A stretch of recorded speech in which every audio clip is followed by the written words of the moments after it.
Hey everybody, Nico here and welcome to the Trading Setup channel. Are you tired of indicators that looks fancy but drains your account? I've tested thousands of trades to cut out the noise and keep the tools that work. In this video, I'm going to run you through a few of my favorite setups, so take them and use them. But before we get to that, I've got something for you. In the description below this video, you'll find a link to my free traders community on Telegram. Inside there, you'll find daily trading tips and hacks, tools and bonuses that will save you money, and a library of useful material in the pinned messages. All of this is 100% free, so make sure you get in there now. Now, let's get to the trading.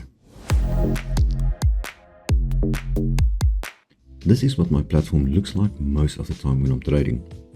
And the first thing I will recognize is that for a lot of people, this will look like a bunch of jargon and way too much information. I cannot begin to tell you how many people told me in the past that I'm using too many indicators, I won't be able to trade with them. A lot of these indicators gives conflicting information as well. But here's the thing. I have studied and developed different strategies over the course of my career. And in this screen that you see here, I use 6 different trading strategies at the same time. If you are new to trading, I will recommend you use one strategy and really master it before you start adding. Once you've mastered a specific strategy, you can add another one as an overlay and start trading with 2. This is definitely not something you want to dive into, especially if you're new to trading.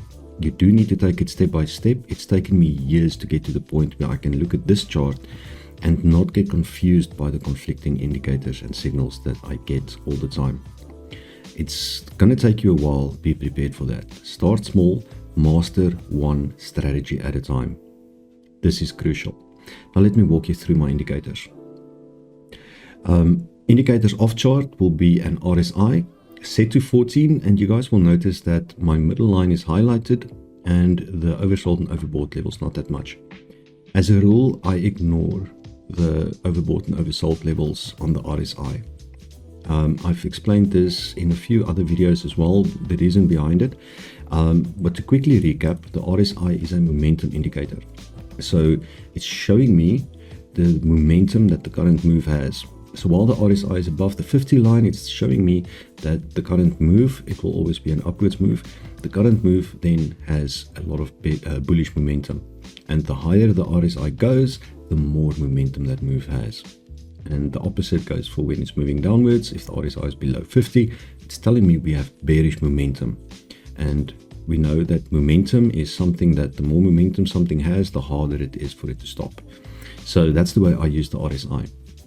Stochastic I use for divergence mainly, but it is also a momentum indicator. So while the stochastic is above the 50 area or bouncing off the 50 area, it's also showing me that price is maintaining momentum the same way that the RSI does. But I do also like looking for divergence entries on the stochastic. Next up, we have the ADX. This is, if you gave me only one indicator to trade with for the rest of my life, it would be the ADX. This is my absolute favorite indicator of all time because it shows me really important information and more than one piece of information. So the ADX would be the yellow line here, and the green and the red lines are the DI. The green line is the DI plus and the red line is the DI minus. Now, the ADX itself, the yellow line, does not show direction. It shows strength. A lot of people misunderstand the concept of this. They think that it has something to do with direction. It's got absolutely nothing to do. It shows you the strength of the current move. So the higher the ADX is going, the stronger the current move is. You will see that while price is moving upwards here, the ADX is climbing. But we will also see, if we scroll to somewhere, if we find somewhere where the price was dropping, in this area here, we can clearly see price was dropping, but we can see that the ADX again is going upwards. So the ADX does not show you direction. It shows you the strength of the current move. This is useful in more than one way as well. It's useful to understand that the current move is getting stronger. So while price is moving up here, I will be looking for buys and not so much for sells. While the ADX has no momentum, it's telling me that we are kind of moving sideways. So When this is the case, that's a time where I can expect price to be stuck in a range, and I will be able to play the upper and lower ends of that range as reversal trades. So that's one way to use it, or two ways to use the ADX by itself. And then we've got the DI plus and the DI minus. Now the DI plus and the DI minus actually shows direction. When the DI plus, the green line, is dominant, we are moving upwards. When it's not dominant, when the DI minus is dominant, we are moving downwards. But it also shows us the rate of change in price over the set period. This means that one of my favorite things to look for is spikes on the ADX. On the DI lines. If we get a big spike on the DI line, but my ADX is relatively low, that tells me it's a sharp, sudden move, but there's no strength behind it. Meaning that if I have one or two other indicators telling me the same, there's a good chance that price will immediately reverse and go back to the position before the spike happened. We can see it. Let's see if we can find a decent example. Here's a fairly, it's not really a great example because price was trickling there. So here's a semi-decent example. We had price moving in this range, and then suddenly it popped out. And we can see there's a big DI spike, but my ADX didn't really move. It remained low and steady. And what we can see that is immediately afterwards, price returned to that range there. And we kept moving sideways for quite some time. So this was a beautiful sell opportunity. This is the way I will use the ADX normally. The fact that this happened on the moving average as well just confirmed the trade for me, the entry. Okay, so next up we got the Vortex. The Vortex indicator here, mine is set to 9. The other indicators are set to default values. My Vortex indicator is set to 9. I do not use it by itself, but it is something that gives me an idea of what the current trend is. The Vortex is a trend indicator and a trend strength indicator as well. You can see that the more we are climbing, the further it moves apart from each other. So opening up is a good time to start looking for buy signals. If it's opening up with the green Vortex line at the top, when the red is at the top and it's opening up, it's a good time to look for sells. Not by itself though, but if any of your strategies or any of your other indicators confirms this for you, that's a good time to take an entry. And then we've got the MACD as well. My MACD settings is 6, 19 and 25. That will be the fast period will be 6, slow period 19, signal period is 25. MACD again gives me an idea of overall strength, because what we will see quite often is that I will get buy signals while the MACD is still way below the 0 line, and that makes me hesitant. I don't like taking buy trades while the MACD and the signal line are both way below 0, and the opposite is also true. I don't like taking sell trades if the MACD and the signal line is way above the 0 line. Even if they have crossed over, you can see in this case here, the MACD has crossed over, but on this bullish crossover here, we can see that price spiked up. I got a rejection of the 50 line of my RSI, and my Vortex, my MACD remained well below the 0 line. So this is a great sell opportunity in my opinion. This is a trade I would have taken. I would have taken a 1 or 2 minute sell here, and it would have been a good entry. And we can also see that the stochastic, even without drawing it, I can at a glance see that my stochastic didn't even break the halfway line. So the stochastic maintained bearish momentum, my RSI maintained bearish momentum, and we had the rejection of the RSI 50 line there, while my MACD was still below the 0 line. So this is a sell entry I would have taken. I would not have taken a buy entry simply because the MACD crossed upwards while it's below. I do like taking buy entries if the MACD crosses upwards above the 0 line. But again, not by itself. There needs to be some supporting things to it. We'll run through it a bit later. So that's the off chart indicators. On chart indicators, I've got the 3 moving averages. Let's see if we can find an asset where they displayed a little bit better. There we go. This is fine. Okay, so I've got 3 moving averages, although these two are close to each other. Okay, here we go. Let's hide the Ichimoku for now. Okay, we can see the 3 moving averages clearly here. These moving averages are set to 50,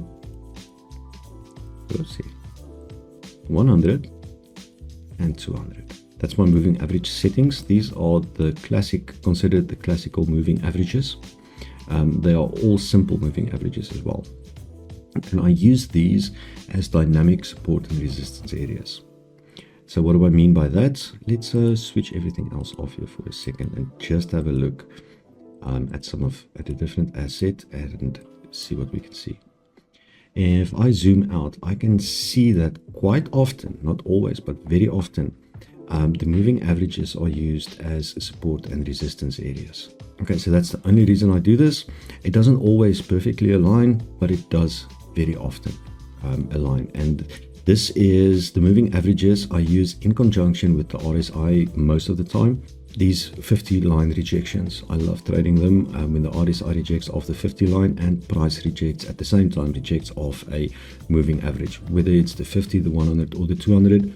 When price rejects off one of them and the RSI confirms the rejection, so we're maintaining the current momentum, then I will take the trades like these. I will take trades like these. Another way to use it is this. In this case here, we had normal bearish divergence on the stochastic when price, the second touch of price was on smack on the 100 moving average here. It got rejected, and when it got rejected and my stochastic turned down, that confirmed the divergence for me. And that's an example of a sell trade I would have taken. This would have been a 3 or 4 minutes trade, maybe a 5 minute, depending on the way the market's behaving. But I'm on a 1 minute chart. That'll be it will usually be around somewhere between 3 and 5 minutes.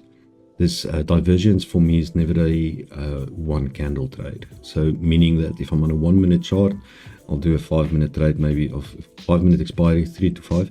If I'm on a 5 minute chart, I'll do a 15 or 30 minute expiry.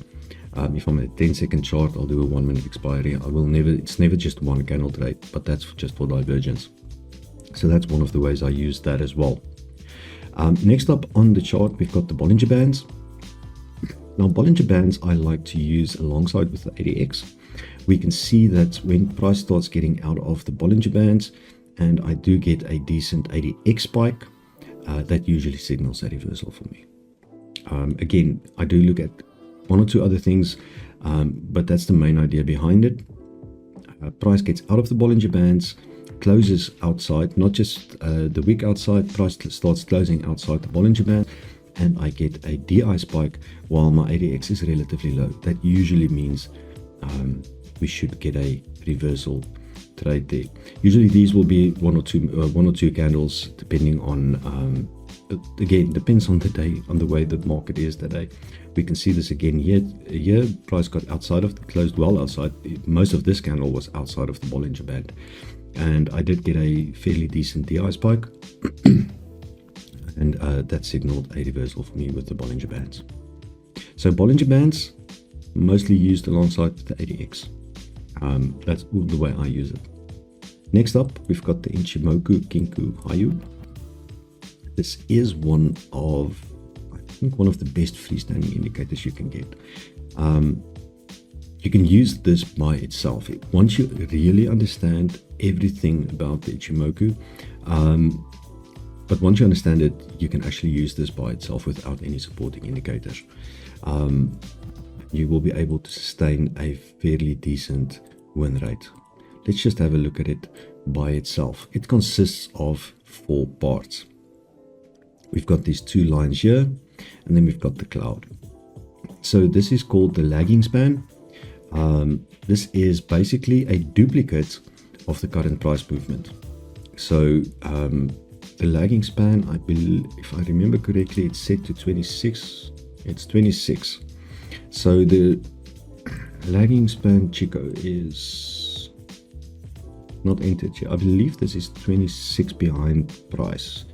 It's basically a price line, but it's set 26 candles behind price. So that's why it's called the lagging line. It's a copy, or it's a mirror of, not a mirror, because mirror would be opposite. It's an exact copy of price movement represented as a line, but it just lags 26 candles behind the behind price.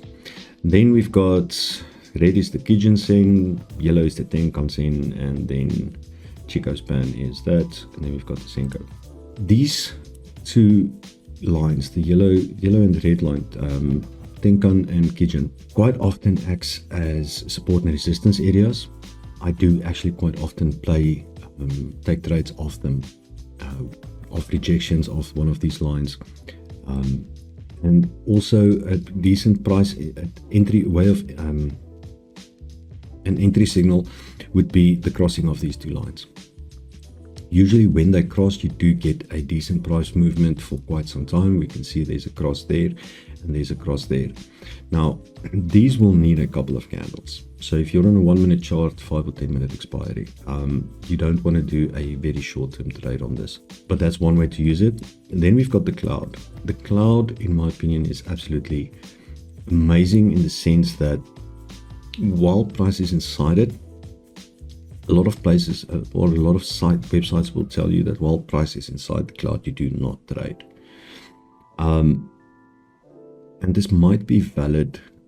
That might be a valid argument for long-term trades, but for short-term trades, I love taking trades inside the cloud because the cloud acts as support and resistance.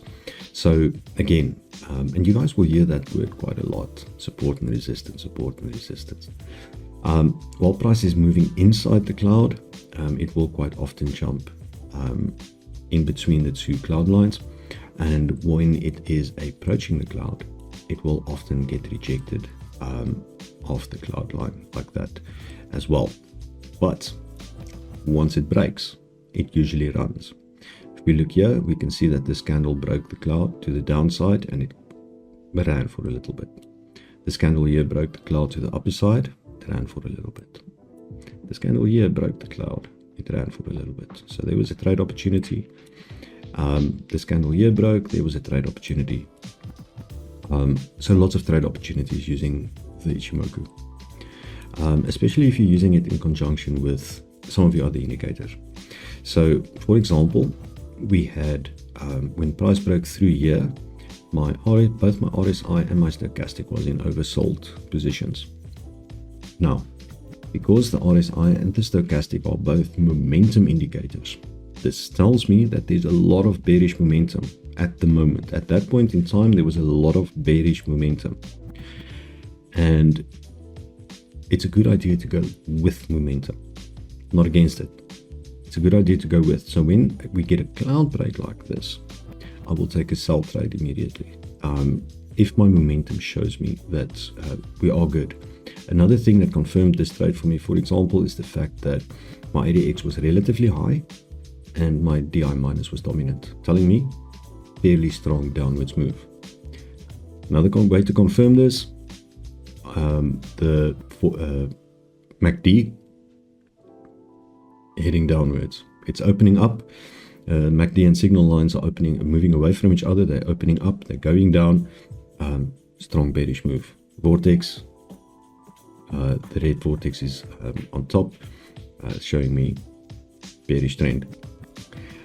So I'm confirming using the different indicators to confirm each other, and yeah, that would have been a good trade.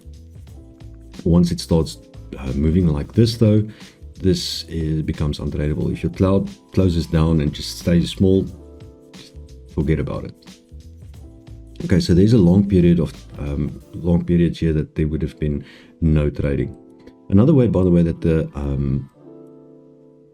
Ichimoku gets used is when your lagging line crosses price. And we can see when price started going down here, when this candle here formed, that would be the same time that the lagging line broke through the current price line there. So there's the breakthrough there, that would have been there. So there was sell opportunities as well, especially once you started getting the crossovers here as well. You could have started taking 5-minute trades and stuff like that, longer expiry times. And that's also the reason, by the way, that you guys will see me use different time frames when we're doing our trading sessions. Some of my trades are 3 minutes, some of my trades are 5 minutes. That's because it's a different strategy firing every time we take a trade. It's not just one strategy that I'm looking at. I'm looking at quite a few of them. Okay, so that's the Ichimoku. Last up that I use basically daily is the parabolic stop and release. This is also set to default settings. Actually, I can't remember if this is the default settings on Pocket, but it's 0.02 and 0.2. That's the settings I use for the parabolic stop and release. This is definitely not an indicator you will use by itself, but there's more than one way to use this as well. Depending on the situation, you can use a break of the parabolic as a sign that price is going to continue in the current direction, in this case upwards. Let's see if we can find some better examples of some decent flow, so it's just a bit more easy to see. The idea behind the parabolic stop and release is that once price breaks the parabolic, if it's below and it broke there, we should see a continuation downwards, and if it's above, we should see, if it breaks upwards, we should see a continuation upwards. But as you can clearly see, this is not always the case. So a way to filter this out is, one of the ways that I use to filter it out is with the moving averages. And it's not going to be that the moving averages are pointing upwards or downwards. It's going to be rejections of the moving averages. Let's see if we can find a decent example. And I promise you, in a minute or two, we're going to take a few trades. I just want to find a clear example to show you guys, give you guys an idea of what it is that I mean, rejection of moving averages. So here's a few examples. We can see this beautiful rejection here. And when we were in a downwards move already, price pushed up, made a correction, got stopped by the 50 moving average and started moving down. So you can take the break of the parabolic as a signal that we should continue a bit more, and indeed we did. So there was a 1 or 2 minute trade that could have won. These are short term for me, by the way. Here's another beautiful rejection, and then when we broke here, 1 or 2 minute trade could have done the thing there. But only after rejections and only in the direction that we're moving. So when price is below the moving averages, they need to have been below the moving averages for a while. This is not something you trade, because once this got broken, but this got broken as price was moving through the moving averages. So price wasn't technically in an uptrend here yet. We haven't really broken in any recent highs. This is the only high that was broken, so we cannot really take this as an upwards move. But if it occurred there, price has been moving above the moving averages for a while. So that's the kind of trade I would take. So only if price is or has been moving on either side of the moving averages, that's when I will take trades using the parabolic, but only on a rejection. Okay.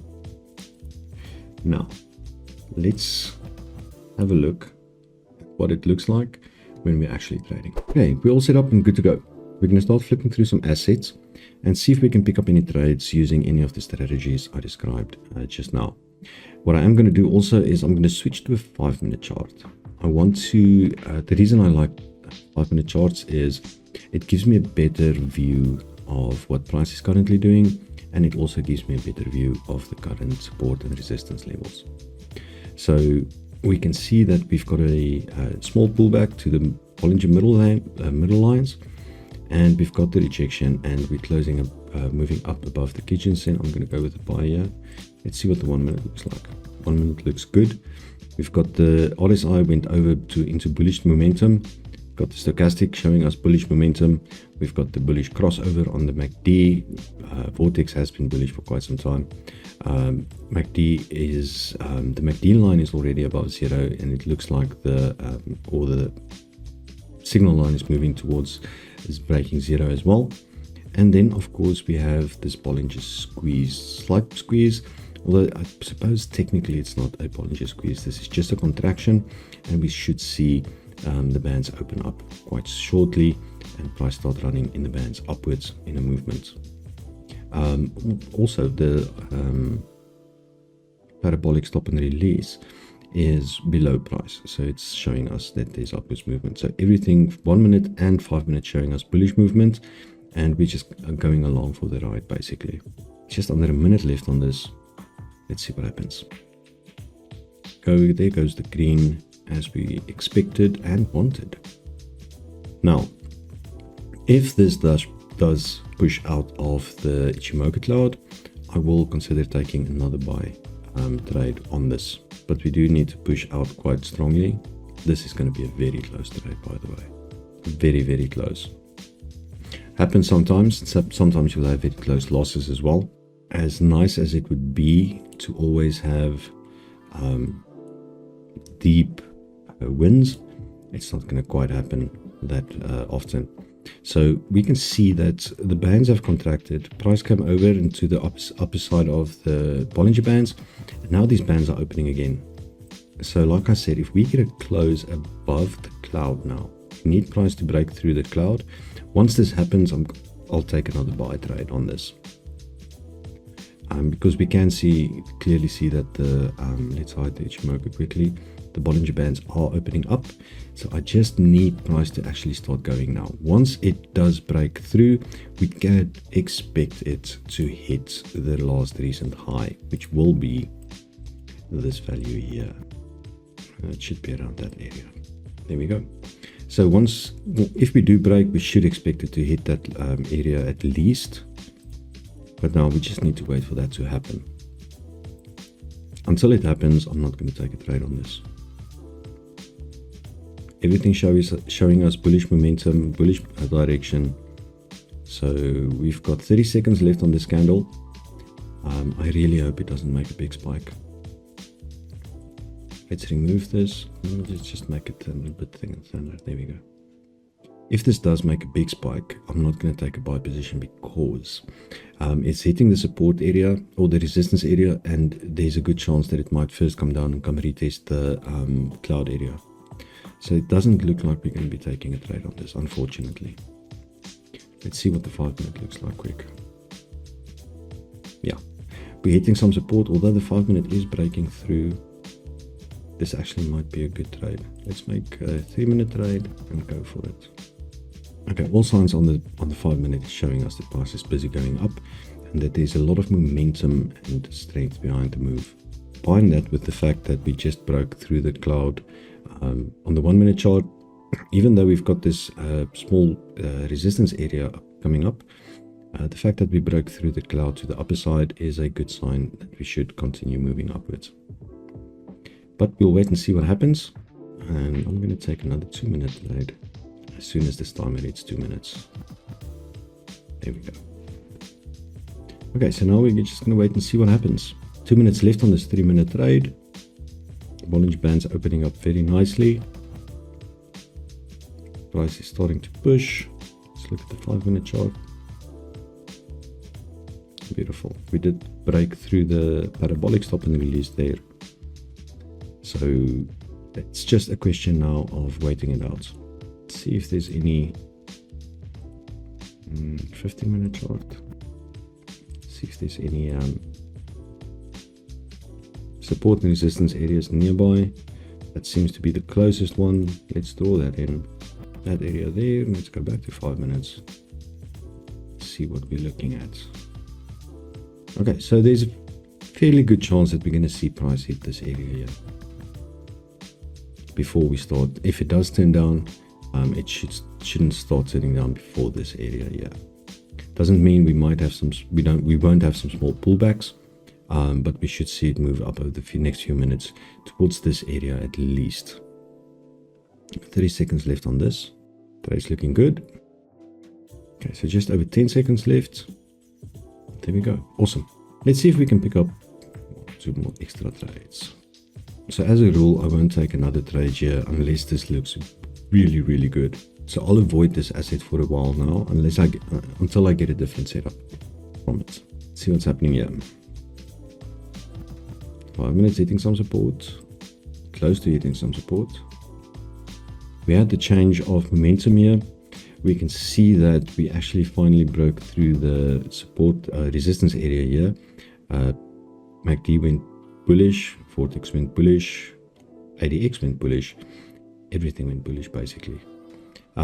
Let's have a look at the 1 minute and see if we have a reason to take a buy trade. Not quite. Okay, so there's no real reason I can see to actually enter a buy trade there, so we'll just avoid it. This is looking good though. This is going to make us wait a bit for an entry. We are on some decent support here. Now there's a fairly good chance we're going to see this 5-minute candle push up again, but we have 4 minutes to go to the close of this candle, so this will have to wait out, unfortunately. Let's switch to this 1 minute. That's beautiful. The 1 minute also has the 1 minute is also hitting support. I am bullish on momentum on Stochastic. My RSI has got bullish momentum. It's bullish all over on the 1 minute chart, on 15-minute chart. My bad. Okay, so we have a decent DI spike here on the 1 minute. Although everything is showing us bearish momentum or bearish movement, and we did break through the cloud, went for the retest, got rejected, but we're still above the 200 moving average. Let's have a quick look at the 5 minute again. It is coming down hard. So what could happen as well is that it comes down to this level here, go test the cloud and then push back up. But it doesn't look like it's going to happen for us. We've got 3 minutes left on this candle. I really doubt that we're going to see it push upwards, especially because of the cloud break. And there goes the 200 as well. 200 moving average is also being broken. Yeah, I don't think we're going to see a push back upwards here. Let's see if we can find something else. This is actually looking quite good. We have been testing this support area here, the 50 moving average. It's been failing constantly. We do have some slight divergence here on the Stochastic. Vortex has gone bullish. We did have a bullish crossover on the MACD, although it's still well below the 0 line, and my RSI is still well below the 0 line as well. I would like to see this parabolic break. If the parabolic breaks here, I think it would be safe to say we can take a trade, but we do need a decent break of it. And it looks like this resistance area is holding for now. Definitely going to have to wait for the close of this candle. About 30 seconds left now before this candle closes. A decent push upwards will make me consider a buy trade. Doesn't look like we're going to get it though. No, this is definitely not ideal movement. We're going to skip this, unfortunately. Let's have a look at a few other assets. Decent cloud break here. Let's go to 1 minute and see what's happening on the 1 minute. Okay, so we did break the support area here. We have price running outside of the Bollinger Bands. And 2 of these candles bodies were completely outside of the Bollinger Bands. We do have the DI quite high here, although we do have the ADX quite high as well. I suspect we're going to see a retest of this area here. If anything happens, that should be it. And if we test it, let's mark this, because I want to come back to this in a few minutes. If we do go test this area again, we should see the RSI hit the middle line and get rejected again, along with the rejection of this resistance area. If that happens, I'll take a trade. If that doesn't happen, unfortunately, that is what it is. We do have this break here. We have 1 minute or a few seconds left to the close of this 5-minute candle. There's the new one. So I suspect this candle is going to come test this cloud again and then fail. So we'll come back to this in a few minutes. Surprisingly few decent setups on the 5 minutes at the moment. How long is this video now? I don't want to make too long a video as well, or either. Go back to the top of the list, see if there's anything that might have changed. Actually, let's go back to this first. Did we wait for something here? Okay, yeah. So we did end up breaking, going for this support area here, getting rejected now. Let's switch to 1 minute. I almost forgot about this asset. And that's going for a retest. So in cases like this, I'm seeing a potential sell setup forming on the 1 minute, and I see a potential buy setup forming on the 5 minutes. So my choice of action is going to be leave both. I don't like it when 5 minute and the 1 minute is conflicting. It really messes with your chances of winning. So in part, that's one of the reasons why I like to watch both of these time frames when I'm trading. It just gives you a better idea and it keeps you out of bad trades. This one we said on the 1 minute, we're going to go test this area here, which looks like it's going to happen. Although we might need to give it a few more minutes. There is surprisingly few decent setups that I can see at the moment. Okay, the only thing that looks half decent, but I doubt we're going to get a trade out of this in the next few minutes anyway. We're testing the support here, or sorry, the resistance here. But again, it's conflicting on both the 1 minute and the 5 minute. And I really don't like it. This is something that's going to happen quite often. It doesn't matter what strategy you are using. This is going to happen. You're going to get certain periods in time where you simply struggle to find entries. And the thing that you should not do is think that you're doing something wrong and then start forcing entries because you think you're not trading, so you're doing something wrong. Or even sometimes people just get bored. You need to stop trading when this happens. This is the correct line of action. Take a break, come back later. It's as simple as that.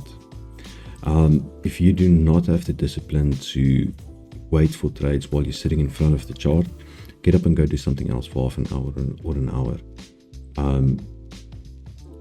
Because times like this does happen, and it happens fairly regularly. It doesn't matter what strategy you are using. I promise you this will keep on happening because market conditions change dynamically every day. That's one of the things people don't seem to understand. Your strategy will not perform the same every day, period. You will not get the same amount of trades for the same time period. You will not get the same win ratio every day. It simply won't happen. And if you are struggling to find entries, just take a break. It happens to everybody. Happens to me. There are times when I'm struggling to get entries, and there are times when I'm getting entries left and right. So it's something you need to keep in mind, is that as is clear at the moment, I am really struggling to find some decent entries, and I've got a lot of assets that I'm going through, but I'm not seeing any good setups that's going to play out. What I'm not going to do is start taking random trades just because I think, okay, this looks, I'm not going to start trying to predict what price is going to do, because as soon as you start doing that, market's going to punish you. I can promise you that. I'm sticking to my strategies. I'm sticking to what I know, but I'm not finding any decent entries, any decent setups. Nothing is close to hitting good support or good resistance. Nothing is close to basically anything. So when this happens, and it will happen, sit back and relax. Just keep going through the assets. You will pick up entries. You will. But don't force your entries. Please don't force your entries. You will get punished for it. I'm not seeing any trades. Nothing that looks remotely decent at the moment. What's this 1 minute looking like? Okay, so this might be worth taking a 1 minute trade on. But I'm going to take my trade here. I'm going to see now if price stays outside of the Bollinger Bands to this, or until it hits this area here. If it does, I'm getting a decent DI plus spike on my ADX. And like I explained earlier, when price starts moving outside of the Bollinger Bands and you're getting these big DI spikes, there's a very good chance that price is going to reverse in the future, in the immediate future. Just do a small pullback. We can see that happening here, but the reason I was hesitant to take this is because this candle was a very strong break through the support, through the resistance of the 200 SMA. Okay, so I had conflicting information there. I had a break of resistance, and I do not want to take sells above a recently broken resistance area.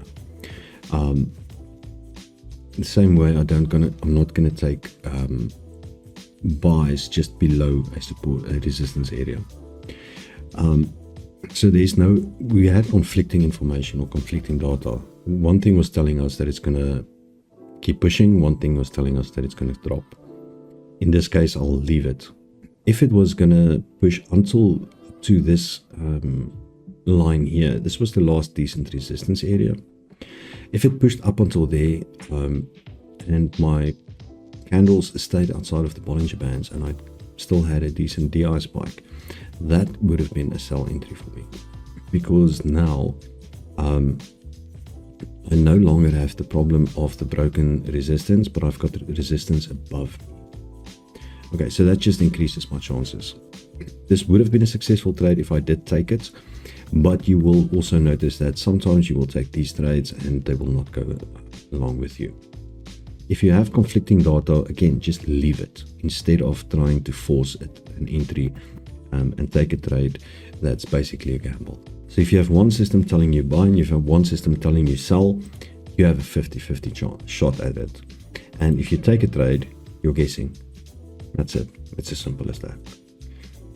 And I can tell you from experience that guessing leads to ruin. You're not going to have a good time if you try and guess what the market is going to do. Okay, this is becoming a very long video and I'm not finding entries. We did have two decent entries that we got. I'm not seeing anything at the moment on the 5 minutes. So I think we're going to leave this here. But